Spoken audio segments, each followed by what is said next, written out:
I'm just like, I feel so grateful just to be here now with you all in person. Thank you, Hashem. Wonderful thing for you that you got killed. Oh my gosh, thank God, thank God, thank God. Amen, amen. Yeah, I think it's definitely, I'm willing myself to get better and get strong. Because, okay. Are you guys ready to start? Everyone ready? Yeah? Okay, so I'm super excited. We're going to get back to our book, but before we do that, okay, because this is the last Tuesday, well, not the last, but next Tuesday I'm in Israel. The week after that I'm in Israel, and then I'll be back. Gadi will be taking over my class. He is so excited. I'm like, do you want to give my class? He's like, yes, like he loves, it's 2 weeks. For 2 Tuesdays. So class will go on as planned with Gadi, and he always brings in so many different beautiful insights. Learning with Gadi. So you guys are in for a treat always. But because it's my last time for the next 2 weeks, and after Lag BaOmer, I want to first understand this time of year because I'm not going to have the opportunity to be with you until then. Very powerful time of year. Okay. And do I always say that? I feel like there's always like a power in the air, but this month that we just started, because yesterday was Rosh Chodesh, the second day of Rosh Chodesh. So we're just in the beginning of the month of, no, not Sivan, Iyar, okay, Nisan, Iyar, Sivan, and I know that you guys know this because I've said this a dozen times. Where does the year begin? Nisan, okay, that's like the birth of the Jewish people, the month of Nisim, it's when we were born as a people. So now we are, according to that understanding, which is most of our sages say that the year actually starts in Nisan, we are now in the second month. So the month Iyar that we just entered is a very powerful month. It's Aleph Yud Yud Resh. So what's the Yud Yud? Like what does that spell? Yud Yud, Hashem. If Hashem, right? Which is really, we say Hashem because we don't want to say God's name in vain. But Yud Yud spells Adonai. Okay, and that's something that we don't say unless we're praying. We don't, right? And but to teach, you're allowed to say it. So it has God's name in the middle of Iyar. Okay, God is so there. His sacred name, Hashem, is right there, and the Aleph and the Resh is this acronym for Ani Adonai Rifa'echa. I am God who will heal you. So this is the month of healing.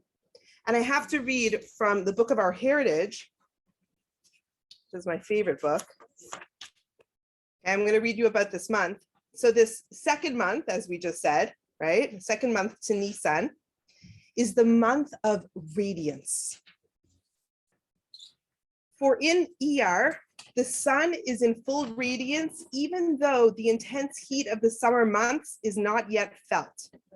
And it is said that the generation that left Egypt became radiant during this month, for they were healed of their blemishes as they prepared themselves to receive. What are we preparing ourselves to receive? Torah. The Torah. So there's this beautiful healing that's happening. Imagine, going back thousands of years ago, we came out of slavery, 210 years of slavery, we were broken. So there has to be a process of being broken and disheveled and downtrodden. We weren't ready to just receive the Torah. We had to go through the desert. We had to wade in the wilderness. We had to, God was also testing us because right when we were in that moment of inspiration, right after the huge miracles, splitting sea, everything that we experienced with our own eyes, of course we would say we're in, of course we would believe, but God first had to test us with bitter waters and wandering. And there was the Erev Rav amongst us. Anyone know what the Erev Rav is? It's, how do you describe that? Like it's rabble kind of. Is it rabble or rebel? I think I don't know. Rabble? Rabble. Okay. Like, sort of It's definitely like, rabble. The I great guess unwashed. Gentile, and they just sort of went along with us because they saw the miracles, and they went along with us into the desert, but they weren't Jews by birth. Or maybe they were. I always saw it as a little different. I thought it was like the troublemakers in our midst. Oh, like never the knew Erev that. Rav. But Okay. okay, so whatever. But people were Okay. with us that weren't Right. worthy of really receiving the Torah, and they were causing a lot of chaos. Right? There was lots of chaos in the desert, right? Mhm. The men kept on looking back towards Egypt and saying, we don't want to go towards this land. And and then they sent in the spies, and the spies spoke badly about Israel. They said, we're not going into Israel. We were going back to Egypt. We'd rather be slaves to Paro than go into the unknown. So there's lots of chaos, and we have to go through discomfort to get to the place where we could actually receive the Torah. It's going to take a little bit more squeezing of us. Okay. So I looked in my notes. I have all these folders that I'm still unpacking from our trip. And I was looking for when I spoke 2 years ago. Is that you? Okay, no problem. No problem. So 2 years ago, I had to give a Dvar Torah at a meeting, a federation meeting. And no worries, Susan, it's fine. We're all friends here. So I know it better be excited. I hope you won this week's the sweepstakes. Her significant other, Scott, he wins concert tickets, play tickets. It's unbelievable. So no wonder she ran out to take it. Okay, so 2 years ago, okay, just remember where we were all 2 years ago in the beginning of COVID. Home. Okay, we were all kind of grappling and just coming out of Pesach, and there was so much energy, and everyone was making their first Pesach, and everyone was doing this all alone, isolated, all of that stuff. And I remember, so I shared a little bit at that time, and I remember how important the energy of this month was, how we spoke it up. Like we were all looking for healing because people were dying from COVID. I mean, thank God nowadays, okay, you quarantine and you think that's like the end of the world, but people were actually dying. We remember the news, we were all glued to the news, and we would see like the morgue vans, and it was terrible and it was devastating. So coming into this month of God is the healer. He is the only one that will heal us, with such an important energy to attach ourselves to, that hope, right? So, okay. So right now we are in a certain time of the year, of the calendar, okay? In between the holidays, in between Passover and Shavuot, it's this time period known as, you know this? What is it? Yeah, the Omer, okay? What is it called? There's 2 words that we call it. Sfirat HaOmer, which is the counting of the Omer. And how many days do we count? 49. 7 weeks, which is an interesting number. I wish Ari Lesser could like rap to it, but I think he did 7 actually, because there's so many 7s. I mean, 7 days of the week, and I mean, give me some others. 7 times 7, right? 7 weeks. Walks around the room 7 Oh, 7 times. That's like, it's a very Kabbalistic number. 7 grandchildren for Sue, right? So during that time, the Sfirat HaOmer. So let's just look at this word for a second. The counting, Sfirat. Okay. So the root. It's always interesting to go to the root of the word. So the word Sfira or Sfirat. The root is sin, like a samech, pei, resh, sapphire, sipur. Anyone know what one of those derivatives mean? What is that? What is the word? Well, that's a tzipur with a tzadik is a bird. So this is with a samech, but you're right. Sounds the same, but it's a tzadik. So with a samech, story, sipur. What story did we just tell over? The story of Haggadah. Right, the Haggadah, like the biggest highlight of Pesach is to pass it on, to give over that story. So that's where it's coming from. We just told over the story, sipur, to retell a story. Another way that we could use that word, sin, pei, resh. So what's the way that we just said, which is the counting. So it means to count, which actually comes very much into this time, this COVID era, where in the beginning of COVID, it was like 67 days in isolation. Do you remember every day we were like counting, because we thought it would be over in a hot second. But it was like, do you remember like counting, like we've been in this situation like day after day after day. And I used to say during the beginning of COVID, there were 2 days of the week. Right. Today and tomorrow. Today and tomorrow, every day was the same. It was like Groundhog's Day, right? It was like, oh, here we are again. No one knew what day it was, right? No one knew. You're wearing the same clothes. How many days in a row? Like, you know, it was like pajama pads at a top for the Zoom. But there were 2 days of the week. There were the 6 days of the week and Shabbat. There was the week and there was Shabbat.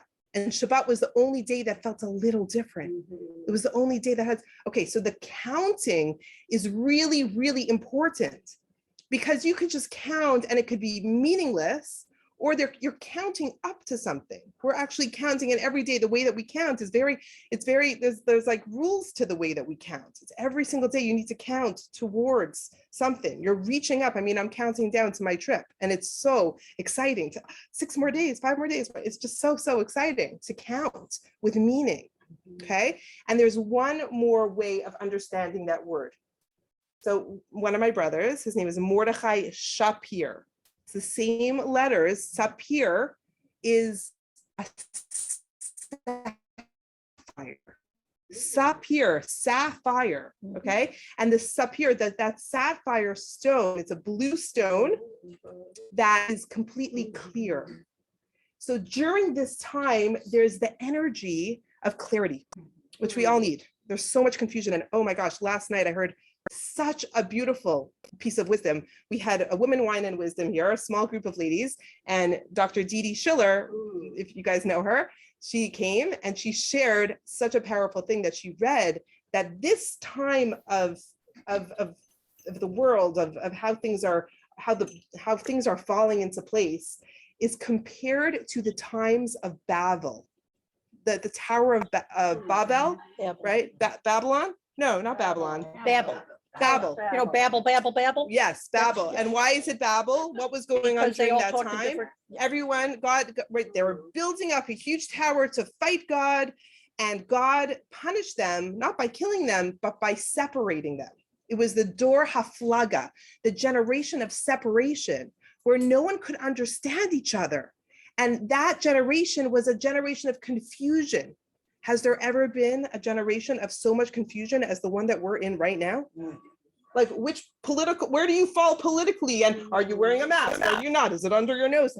Just hearing the stories of last night of the women that are talking about what their kids have gone through. You know, a child that has gone through COVID does not need to wear a mask. She has high immunity. And yet, if she doesn't wear a mask at her high school, she'll be blackmailed. She'll be bullied. She'll be this, she'll be that. Like, there's the chaos of what side. There's been so much fragmentation that it's almost like we are that generation of Babel, Babel, where things are just so, it's just, we don't even know who we could be friends with anymore. And because if you share something, a belief of yours, I mean, you might be ostracized. I learned years ago, I mean, especially in Portland, you never, I mean, thank God, Gadi and I are not American yet. I mean, I wish we were, but we're not. So we didn't vote in the elections, which was a good thing, because we were able to say, like, we're Switzerland, because we didn't know who was sitting at our Shabbos table. We could never give an opinion, never, because we'd lose friends, because that's how divisive. And so it was a very interesting, so clarity. So this month, the Sin Pei Reish Sapphire, Sapphire, brings clarity. So not only are we getting healing, and we're getting the recounting, and we're getting the story, the miracles, bringing that all in, we're also giving this divine clarity. Okay, so now, what happens next? So here we are with this incredible energy that we could tap into. And in a couple weeks, I'm gonna miss this with you guys, and that's why I wanna talk about it now for just one more minute. In a few weeks, we have Lag BaOmer on the calendar, the 33rd day of the counting of the Omer, okay? And this is a minor holiday. I don't know if you guys have ever celebrated it. Did you ever do anything with L'chaim? Did you have bonfires? And in Israel, you've been there in Israel, right? It's huge. Oh yeah, so Up Sharon is a custom that we do, which is a really, really beautiful custom. We could talk about that. And what other things do we do on Lag BaOmer? Yes. Getting married. Yes. What? Getting married? My Why is brother, it? Why are we getting married on Lag BaOmer? I don't remember, but I know my brother got married on Lag BaOmer in Israel. Hard to get a hall. It's hard to get a hall on the Gomer. Everyone's trying to get. Oh, well, no. In Israel, it was not a Excellent. problem. Okay, Paula just said it. We got married on Lag BaOmer because the 33 days leading up to Lag BaOmer, there were no weddings. No weddings. In fact, no music, no live music, no celebrations.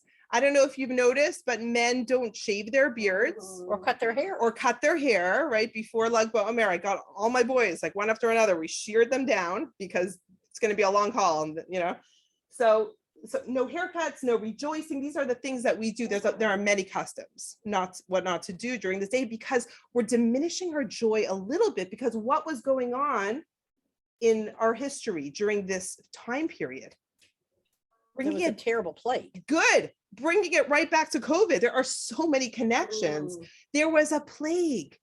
And how many people were killed? 24,000. That's a heck of a lot of people. And these were not just regular people, 24,000 Weren't they all Rabbi Akiva scholars. students? Scholars. Could you imagine a plague? And Yeah.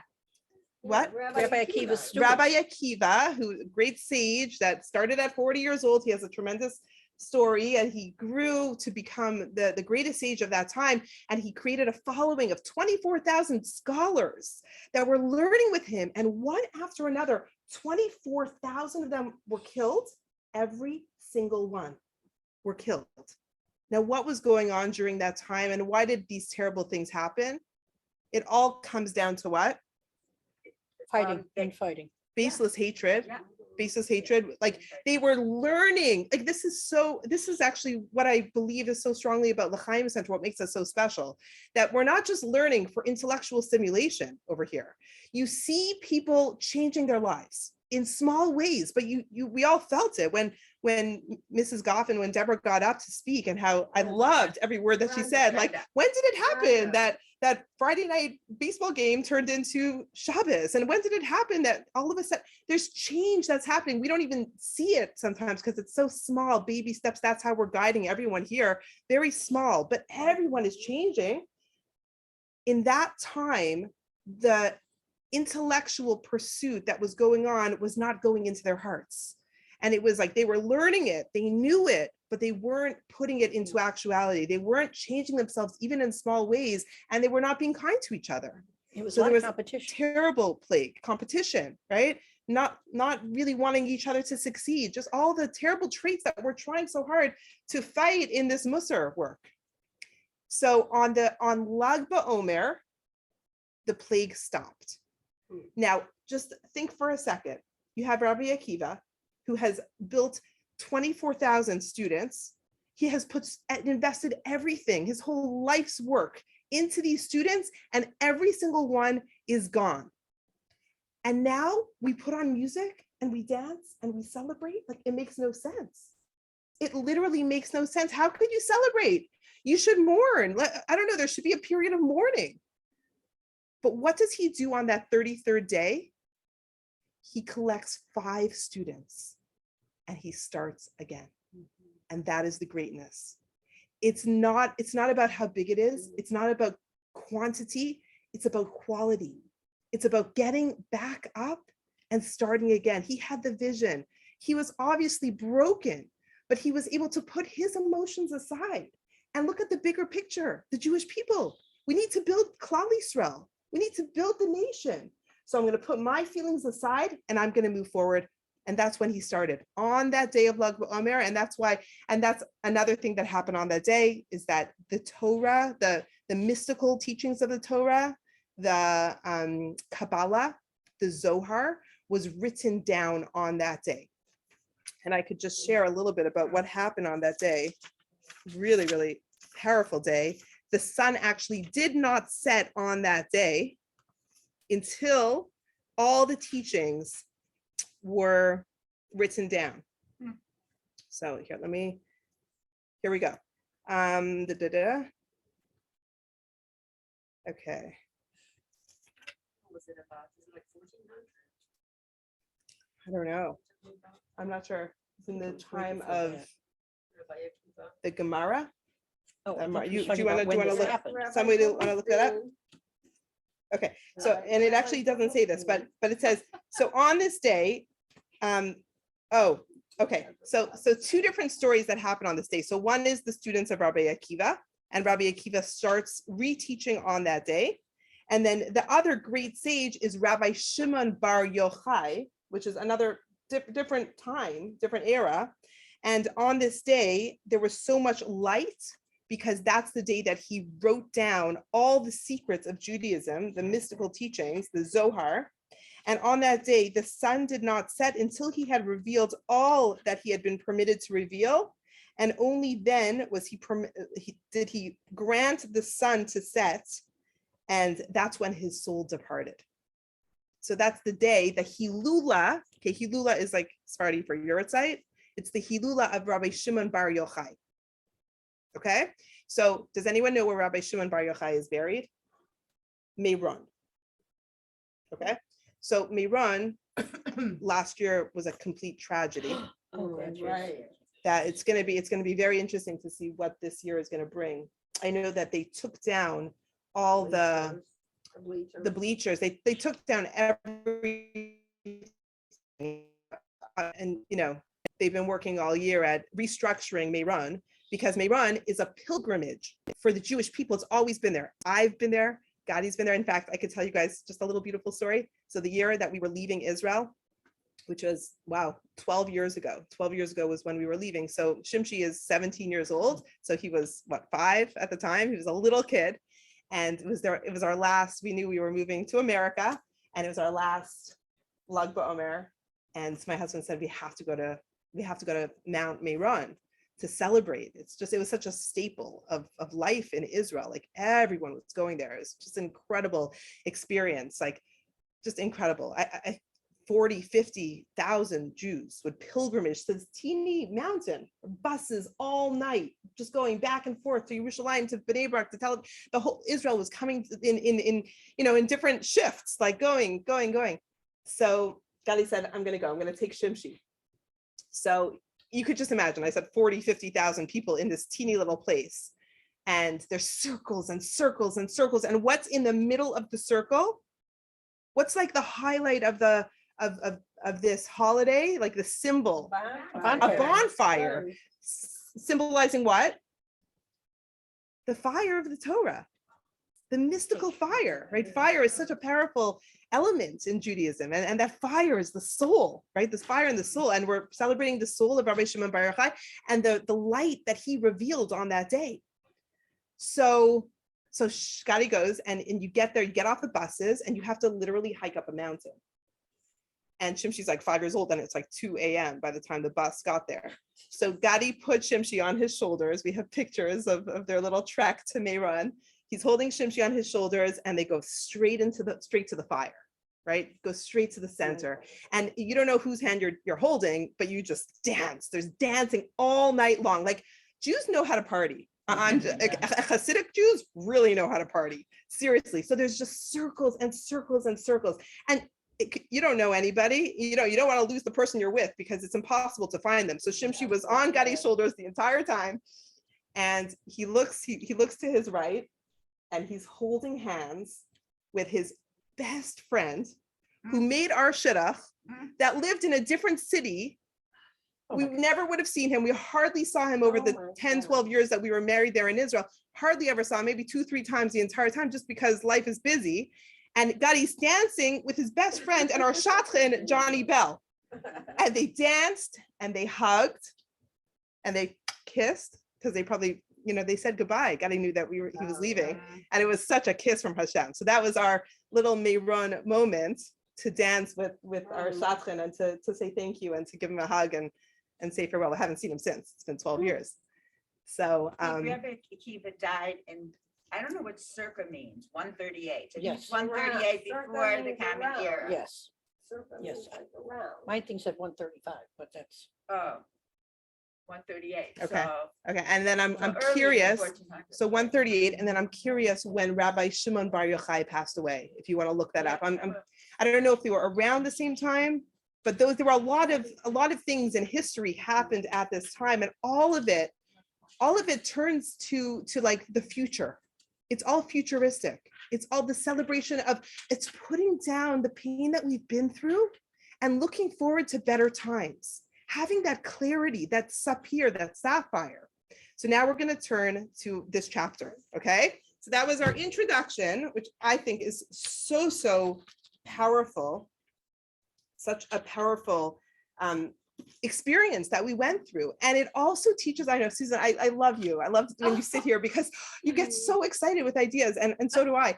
But something that is also so powerful is that first, let's say Moshe got the Torah, and then those luchot were broken.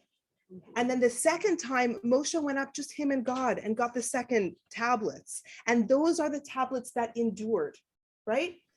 Also over here in a similar vein, Rabbi Akiva, 24,000 students. He was the greatest sage. He was like the biggest influencer of his time.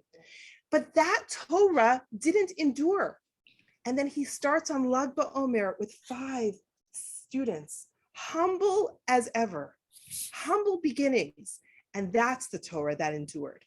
Those 5 students become the teachers of that we're still learning from till today. We don't know the names of Rabbi Akiva's former students. We don't have, it's the Torah that started with such brokenness and humility that endured. And it's a lesson for us that when we're going through hard times, know that something beautiful is going to come out of it, that there is that potential, that there is that hope that we can hold on to, that it's going to be okay. So the chapter that we're going to start now, yes. I love the holidays so much because 10 years ago when I was the first time we went to Svat to the mikveh there, and Ella Shiva, she runs Shava? Ella Shava. Yeah. She's like, but anyways, she puts an email out every year on her email list that you're welcome to send your prayers to her, and she lives in Svat, she puts them in the bonfire in Svat, and you just picture your prayers like going up straight to Hashem, just such a beautiful visual. And I've been doing it for 10 years, Wow. and it like makes me so happy. Wow. So you have like your heart is there and they run with all the Jews. Yeah. I love that. That's cool. That's really beautiful. Oh yeah. Oh yeah. Yeah. Oh my gosh. I had such a powerful experience there when I was, I think the first time I went, I was 18 years old. I was in seminary, and it was such we call it a chavaya, which is like a real Israel experience. So it's something that it's hard to describe. It's like a pilgrimage. Literally, people are coming from everywhere, and they're walking up this mountain in the middle of the night. And of course there's dancing for women, and it's very separate. Like there's actually even the path walking up, there's like a sign for Gvarim and the sign for Nashim, like for men and for women. It's all very separate because it's like mostly Hasidim that are very connected to this rabbi. And it was such a tragedy that happened last year. Just such a tragedy that it almost like there was something to it that none of us were able to put into words, but it was almost like the people that were taken, it was 42 of them, pretty sure, were sacrifices, like the purest of souls. Each one was like the purest. It was almost like they were korbanot. They were literally sacrifices for the entire Jewish world. And we can't understand, and it was a very, very hard time for the Jewish people. Every family that lost somebody received a Sefer Torah this year. Could you imagine? The Sofrim, the scribes, had been very busy at work in Israel, and someone donated, and to write a Sefer Torah costs about $40,000. It's a very big undertaking. You have to literally to write a Sefer Torah in a few months means quitting all your jobs and just focusing on that work. So every single one of the families has received the Sefer Torah, which is really like the heart and the soul of a Jewish person. In fact, just fun fact, do you know that there is a mitzvah for every Jew to write a Sefer Torah in their lifetime? Write a letter. No, to write a Sefer Torah. To own and to write a Sefer Torah. That's probably another mitzvah I'll never get to. Well, you never know. And I'll tell you something really beautiful. So Gadi's grandmother, she passed away a couple years ago, I think in 2015, 16. in her 90s. She was an amazing holy woman who, even though she was blind at the end of her life, she just sat in her house with a book of Psalms day and night. It's crazy stories, like how she prayed for this to happen and it happened. And she was very, very connected to God. And when she passed, and she lived in simplicity, like a small apartment in the mountains of Tveria. She saved money. She lived with very little money, but when she died, she had enough money for her children to buy a Sefer Torah for her soul. So right after her death, the kids found the money with the letter with the instructions to have a Sefer Torah written in her memory, and that Sefer Torah is being used in Israel. And in her lifetime, also when her husband passed away, he was very young when he passed. Crazy story. He actually died of a heart attack while dancing at this is crazy, guys. This is like, you would not believe this. He passed away with a heart attack at the kever of Rabbi Shimshon bar Yochai on the yurtzeit, on the Hilula, in that dancing that I just described. He had a heart attack. Could you imagine? No. He died on the yurtzeit of Rabbi Shimshon bar Yochai. So we have this really crazy connection there. And after he passed away, a Sefer Torah was written in his honor. My grandmother Gadi's grandmother saved, I don't know how she did it, but she saved over the years, and she dedicated a Torah in his memory. So there is that mitzvah that hopefully we will get to, and maybe we'll start. Well, we need a Sefer Torah here. That's the truth. We need another one. So, okay, are we ready to shift gears now? Okay, we're going to go into a chapter in this book, and I'm going to do a short chapter with you because I knew that I wanted to prepare you guys for this time of year, and I hope it was time well spent, because now we understand that this is the month for healing, for clarity, and for hope for the future. And it's a time of renewal. Okay, so the chapter that I'm going to do here, it's not, the first chapter was humility, which is a very big topic, which we will get to, we will do in depth, but we're going to do the second chapter, which is patience. Okay, and talking about Elisheva, you brought up Elisheva, she once gave me a little pearl of wisdom. Okay, so she's all about, Elisheva runs the mikvah. And if you learn about mikvah, you know that there's waiting, when you're going for family purity, there's time on, there's time off. You go to the mikvah, you have to count days. There's this counting, there's this time, this period. So one of her great lines, it's in Hebrew. It's so much better in Hebrew, but basically what it is hamtana zu matana, which means the waiting is the gift. That it's not about the end goal, it's about the journey. It's about the gifts that you get along the way. Now, I can't yet say that the time that I spent in quarantine was such a gift, because I was miserable because I couldn't be with people. But there is a gift in taking a step back. And we've spoken about this in previous weeks in classes when we spoke about having pause and doing what we called hitbadadut, which is just talking to Hashem in a quiet place. Maybe it's in a forest, maybe it's just in a park, whatever, just walking and talking to Hashem and having quiet, having pause. So there is a gift in the pause. Patience, not my greatest strength. Not my greatest strength at all. I want everything to happen right here, right now. But Viktor Frankl, and this is a quote that I've said many, many times, but it's so apropos to this. One of his famous quotes is, between stimulus and response, there is a space. And in that space is our power to choose our response. And in that response lies our growth and our freedom. That's where it's all at. It's in the pause. It's in the pregnancy, the waiting, that amazing things are happening.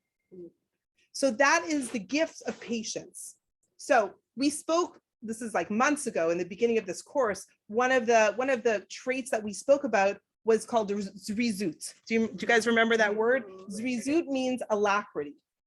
Okay, so we have alacrity, like get it done. And now we're going to talk about patience. Calm down, wait. So when are we supposed to have alacrity and when are we supposed to be patient? It's almost like, well, what does God want us to do? So there's a time for everything. When are we supposed to have alacrity and when are we supposed to have patience? What do you guys say? We're supposed to have alacrity when there's a mitzvah that's presented to us. We should do it immediately. We shouldn't wait, Okay, so is that when it has to do with someone else? probably. Okay, and then when is it a good time to calm down and to be patient and to wait it out? So I guess it's your own. So I'm going to read you a little bit what Alan Marina says here. He said, I would be remiss not to point out right at the onset that there are circumstances where we should not be patient and where patience is not a virtue. When confronted with injustice, right? Like think about Pam, like she did not sit still. She was like, I'm going to make a change. And sometimes the time calls for that. When someone has a need or suffering, or another person is in need, or other situations where our actions can make a difference, we do not sit still. We have no business patiently taking our time in times of need for other people. Patience comes into play when it is our own burden we are bearing, or when there really is no course of action at that moment to alleviate the situation. So I guess we really need to weigh every situation. Just turn this off. Okay, so because really in a situation like that, when there's nothing you could really do to change something, what is being impatient going to cause? Probably more grief, right? If you cannot change something, by you being impatient, you're probably going to make things worse, right? Or make mistakes, right? Because you're acting from emotion and you're not able to really think, right? So that pause, that slowing down makes a huge difference. So does anyone know, and okay, I'll teach you guys a Hebrew word. Israel, so I'm going to be using all my Hebrew words. My Hebrew is terrible. You know that, right? I cannot talk for my life, and I can read, I can understand, but you should hear me trying my Hebrew. It's pathetic.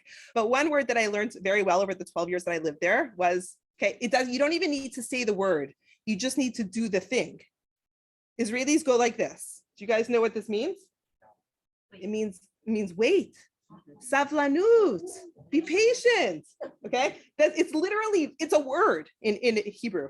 This is a word. Okay, ask David, right? And everyone is, by the way, Israel is such a bustling society that patience is something that they need to work on, because there's so many people and it's so intense and everyone is going somewhere and doing something, and especially on Erev Shabbos when everyone is trying to get home at the same time and there's no buses and there's no taxis and it's so packed, and Baruch Hashem, it's so thriving and it's so beautiful, but everyone is rushing. That's why this is a word in Hebrew, okay? Savlanut, patience, calm down, okay? So let's talk about that word savlanut. What is the root of that word? That very important word, this trait of patience that we're going to talk about now. What does that word mean?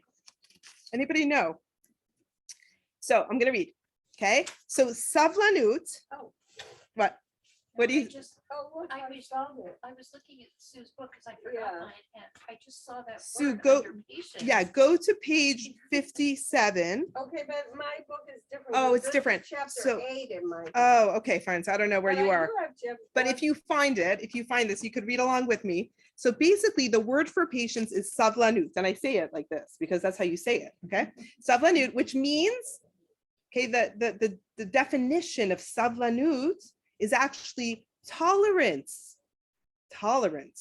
okay? Which is an interesting, I just gave a lesson to my bat mitzvah group about being collaborators, like helping people, being celebrators, like really like rejoicing for someone's success, and being tolerators. Like you don't want it like a tolerator, like, I mean, okay, I'll tolerate it. It's not like the highest level of working with people, right? It's the lowest level. To tolerate something is what connotation, what does that mean to you? You put up with it. Okay, you're putting up with something because it's not easy. Okay, so there's suffering in the word.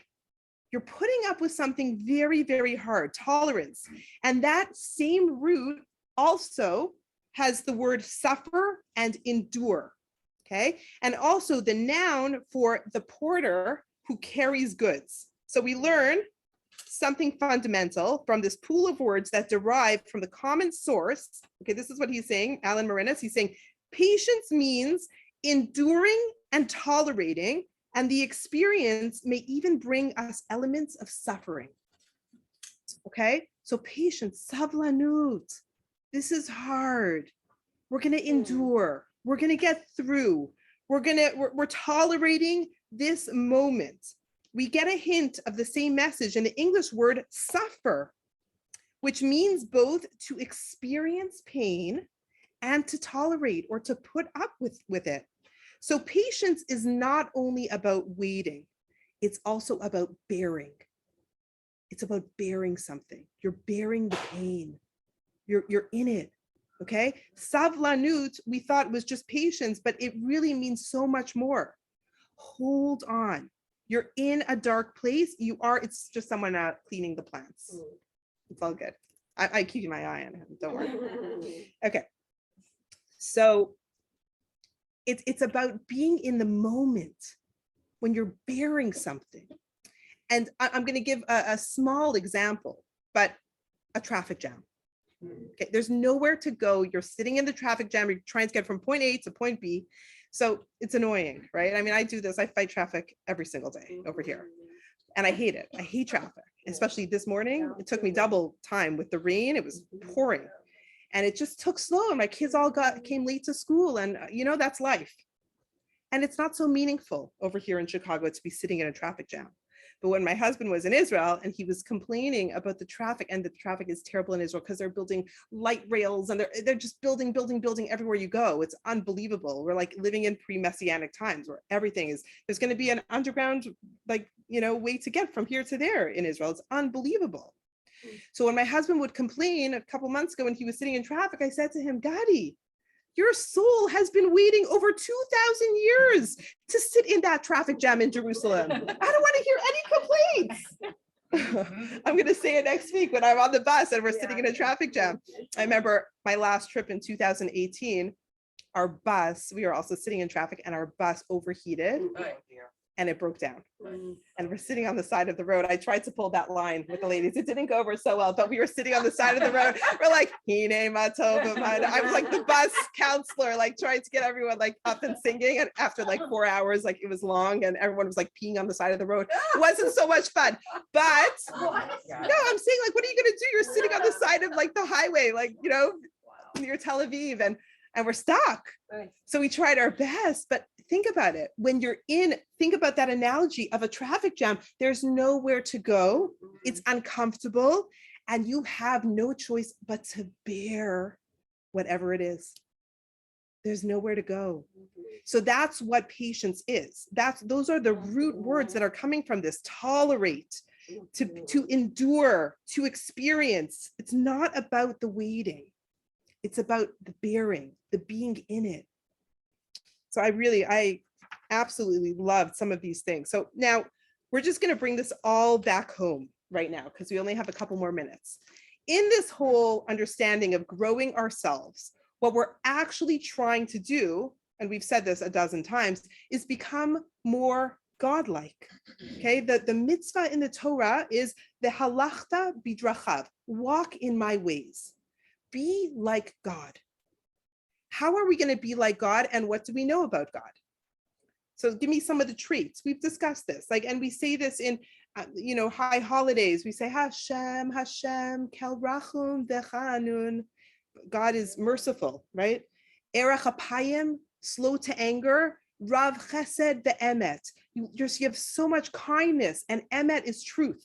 We're saying again and again the attributes of God, and really that's all of this is all about, to become like God. Because if we become like God, that means we are walking vessels of holiness and godliness in this world. That sums up all the work of Musar. If we could just become a little bit more like God and change some of our bad ways and turn it to become good, because as we said, every good trait has a negative trait. There's always that yin yang, right? You could be generous or you could be selfish. You could be kind or you could be mean. You could be stingy or you could be generous. There's just everything has a yin yang, and we all are born with certain things that we have stronger components. We might have anger, right? If you're born with, I don't know, is redhead a thing of just having like a fiery personality, I used to say right?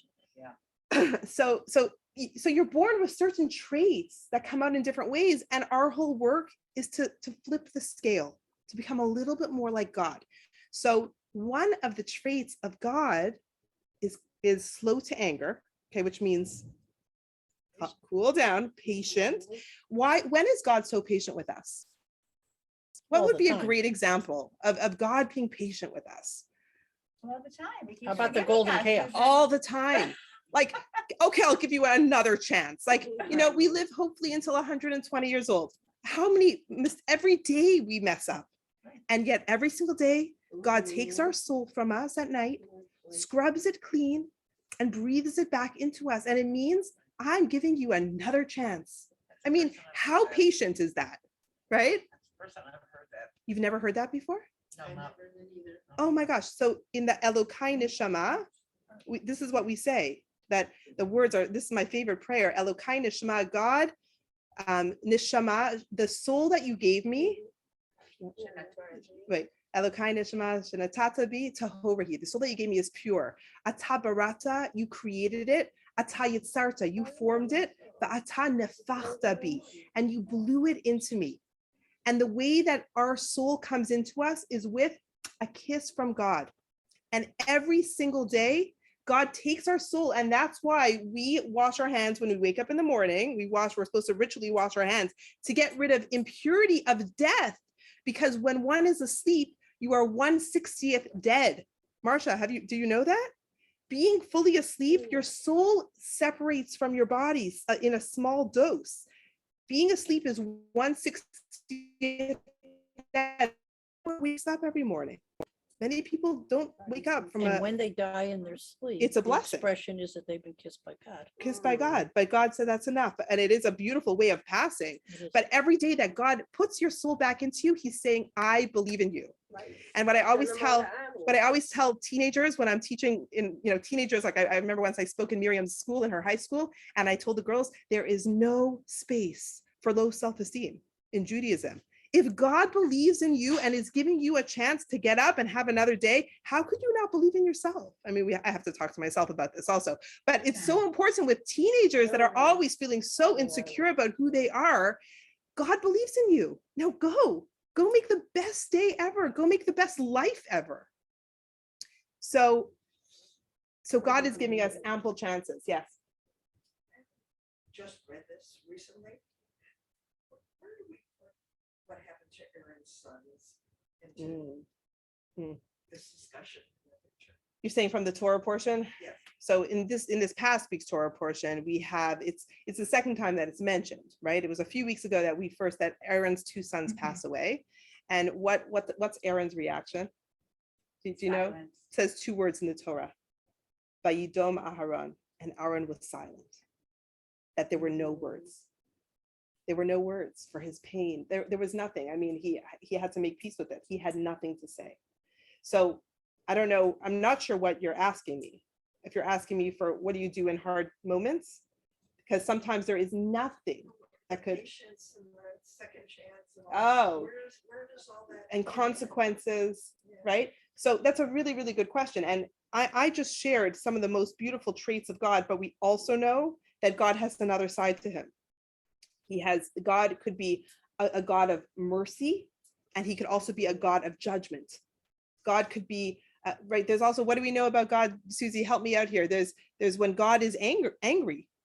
God could be angry. There's no question. Right? And It's not that's, acceptable for us, but it's okay for God because he's God. I mean, listen, it's But- like, it's acceptable for us to be human, and we have all these traits. But when God says, walk in my way, so God is usually, there are very few times that God is so angry. He told us, I want you to do, these are my rules. Live by my rules, walk in my path. It's going to be good. And then in the Torah, we have times like that when God has so much anger towards the Jewish people because we're not doing what we're supposed to be doing. But Eve, isn't that just one perspective? The other perspective is that they were so righteous And Moshe says to Aaron, I'm going. I knew that somebody would be taken when the tabernacle was dedicated, erected and dedicated. I thought it would be one of us. He thought it would be Moshe or Aaron. Right. But so that idea is like, they were the most righteous of the generation. which So they were similar taken- to what I, Yeah, like- right. like but the- Meron, that's like exactly Meron, right. like that's the way we that's- got through that. yeah, That's that's- what we told ourselves, that clearly God took these holy souls for a higher reason. In fact, I mean, I feel like last time we met, I was telling you guys about this great sage, Rabbi Shmuel, not Kamenetsky. He's still alive, thank God, Oh, and the he should one be who well. is- yeah, Rav Chaim right, Chaim Kanievsky. Kanievsky from And Bnei Brak. somebody else the other day, my 5-year-old granddaughter. I know, I exotic know, died I know. today. So that's the thing. So you have righteous people or young people, and it makes no sense. It makes no sense. And we have no words to describe the pain.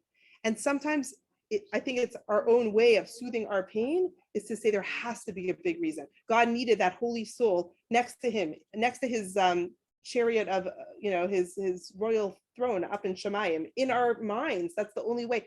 How could you explain 6 million Jews, 1.5 million children that perished in the Holocaust? You know what we call these souls?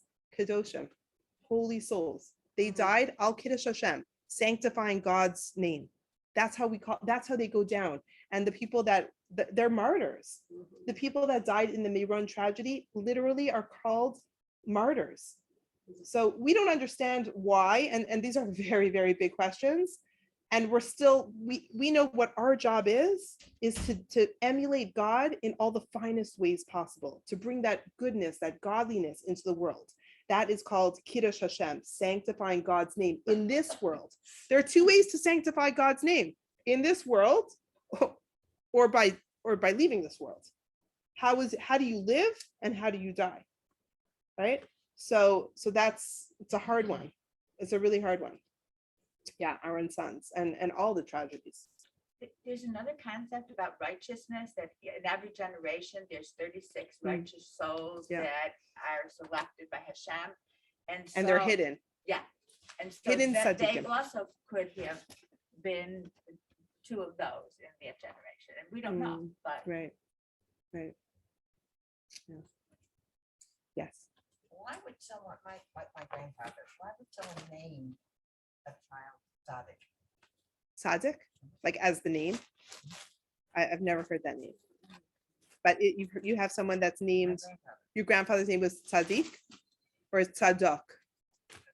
Tzaddik, it's a beautiful name. In when he came here, it was Morris Harry. Oh, okay, well, it's such a beautiful name. Like, my nickname for my teenage son, even when he was a young kid, he was always such a rabble rouser that I nicknamed him Tzaddik. I'm like, Shimshi, my Tzaddik, because I was like, I didn't want to say like, Shimshi, you're such a, I'm like, Shimshi, my Tzaddik. And how many times did I say, you're such a Tzaddik, you're such a Tzaddik, because I want him to know that and to be that, right? Yeah. So what a beautiful name to give.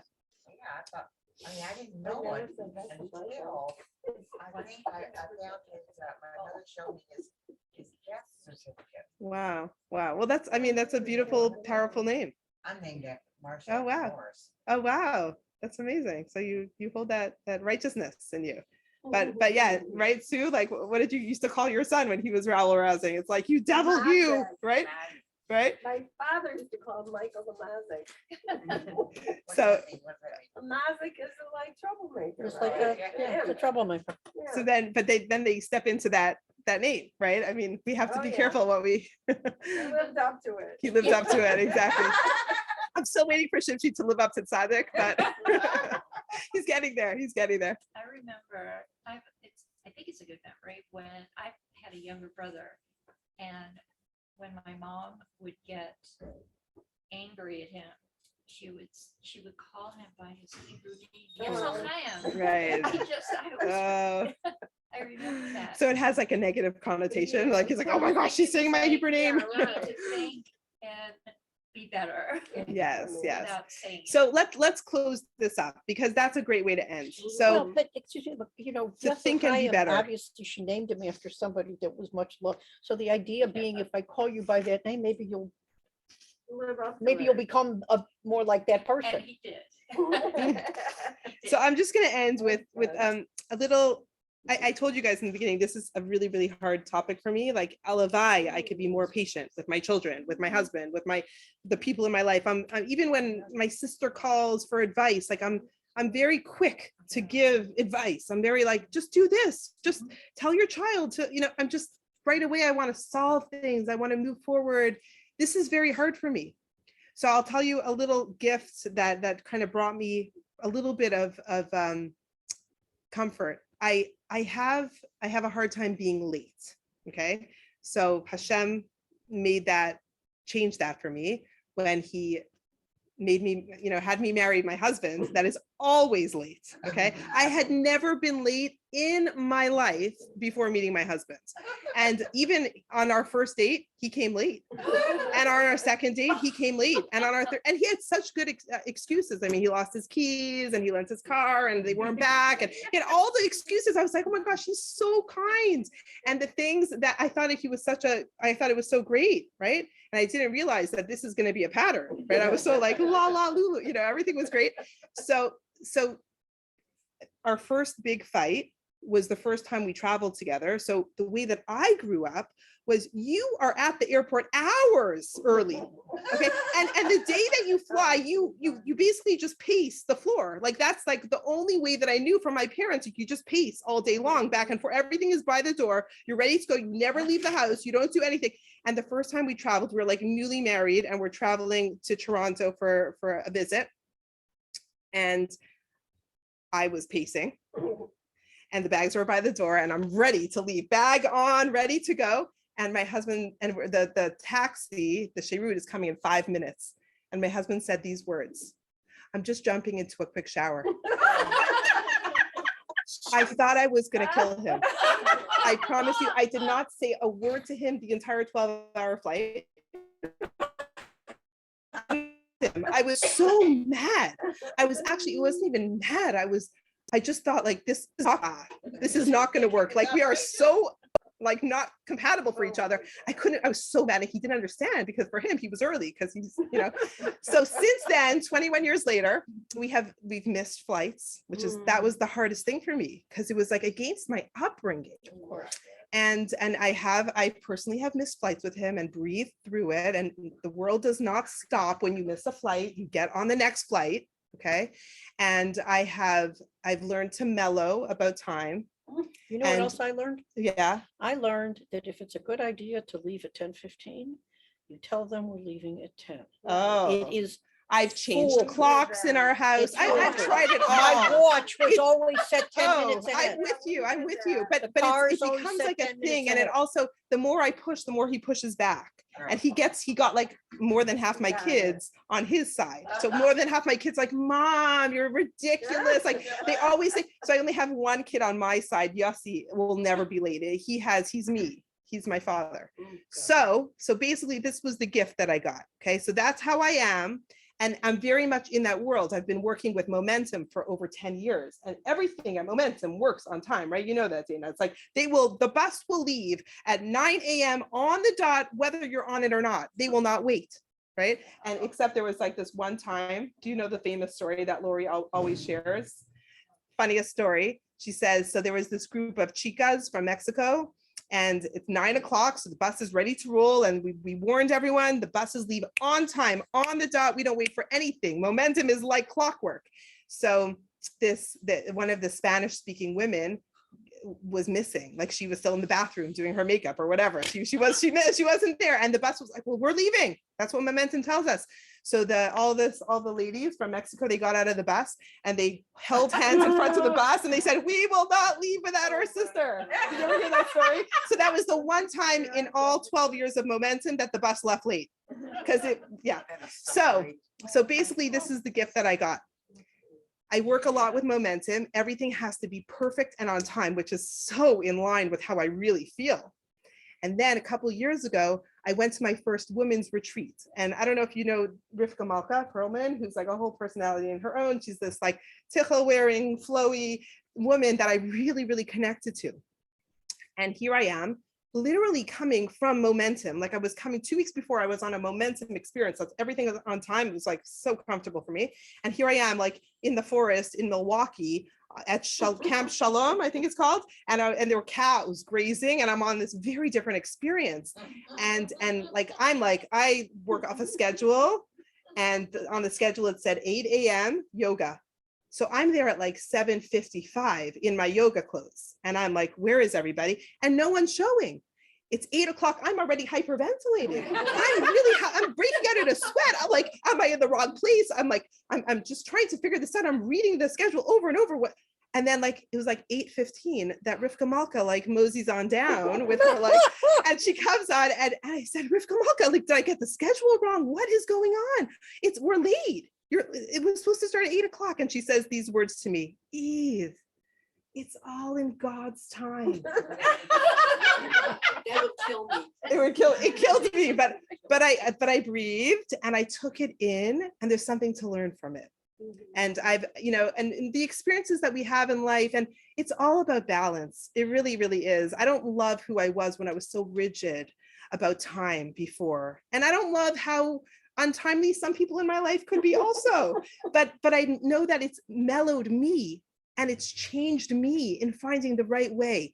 And the gift is in the waiting, to have that pause, to be okay with it, to bear that moment. That's where the growth happens. So we're going to end here for today. So good to be with you guys. And I just want to say I'll be here this Shabbos, so we'll have a Parsha class. I'm really excited to be back fully. And then the next 2 weeks, we have a very special guest speaker. Susie is going to be giving the Parsha class. Yeah, so I want everyone to come, and I want to hear all about it. Please, you have to text me. Real As long hard. as yeah, hopefully. walk. It's going to say weather permitting, because if it's raining, then, but hopefully it'll be beautiful. And I'm so excited. This is like, you should just know, I mean, this came up just this week when I was like, what are we going to do? What are we going to do? But I've been telling Susie for a long time, I really wanted her to teach, because I think she's going to be a fabulous teacher. I've learned a lot learning with Susie. So, But don't build up expectations. okay, too but great. you guys I'm going to have a lot of FOMO, so I need messages after Shabbos to WhatsApp. I want to hear everything. Okay, I want to hear who comes and okay. Yeah, okay, guys. Thank you. Mwah. So good. We'll see you on Shabbos.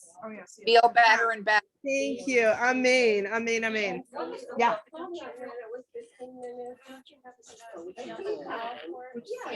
Are you serious?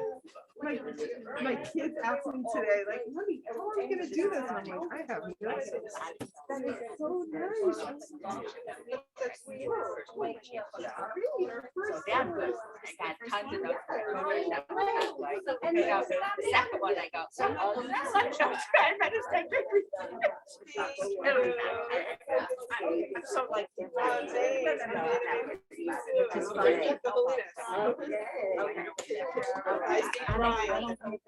Oh. You know that's a joke. Yes, I do. Okay. I was like, oh my gosh. Okay. No, yeah, there's a few, I think. I don't remember this. It'll be good. Every day. I'm not ill and I'm not Eve, but I'll do the best I can. Oh, it'll be good. It'll be perfect. Have a wonderful, wonderful time. Will we see you on Shabbos? I don't think so, but you know what? Shabbos is already, what day is it, Tuesday? I know. Who can plan? Oh. That's what I've learned, is that I was a person that my life was planned into the next generation. You know what I mean? And I've learned that you can't plan something. You know, See, what my father